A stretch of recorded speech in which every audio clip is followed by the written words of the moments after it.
What we have tonight on our agenda is a study session, so the outcome is not a final decision. The outcome is going to be a series of directions to staff as to how to go forward from this point.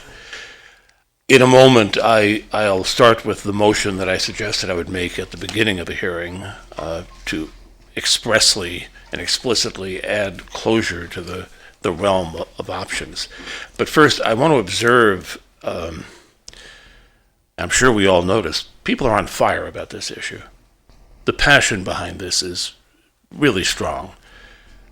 We got a letter from the Aircraft Owners and Pilots Association. They had a representative here, and the letter and the email that came with it suggested that it's really not very many people who care about this. It's not a major issue in the city as a whole, so we as politicians should not do anything. By that logic, you shouldn't call the fire department if there's a fire in your kitchen because your whole house isn't on fire yet.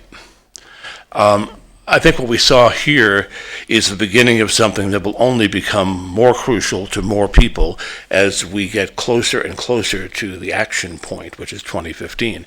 And that's an important thing to understand. Many people feel this discussion is taking too long. They're tired of coming back again and again.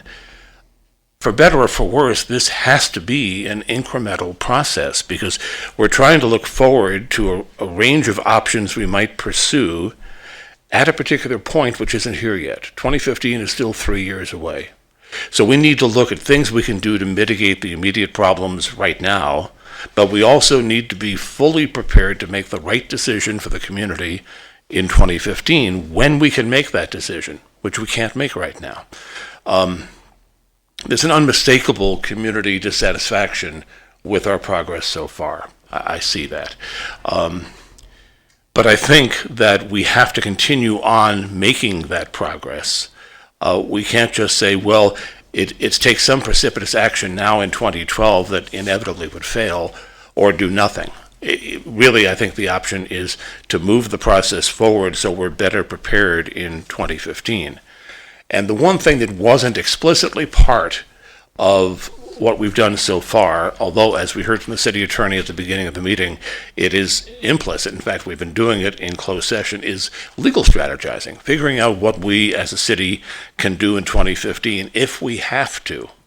And the if we have to is important. I guess if I had to drop myself into our consultant's 5 pigeonholes there, I would be an option 2 person. I think that, if the FAA will not work with us to solve the problems of the jets and the pollution, and the leaded fuel and the noise and the flight schools, if they will not work with us, then I think we have to pursue closing the airport to solve the problems for the community.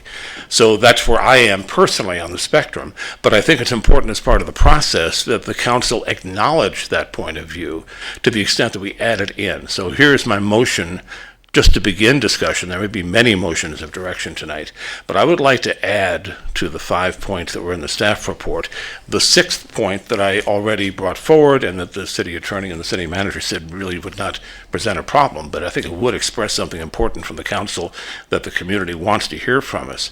I would ask that we direct staff to explore and define the city's legal rights, if and as they exist, to close the airport if sufficient remedies to the identified problems with the jets, the lead, the flight schools, and other issues cannot be negotiated.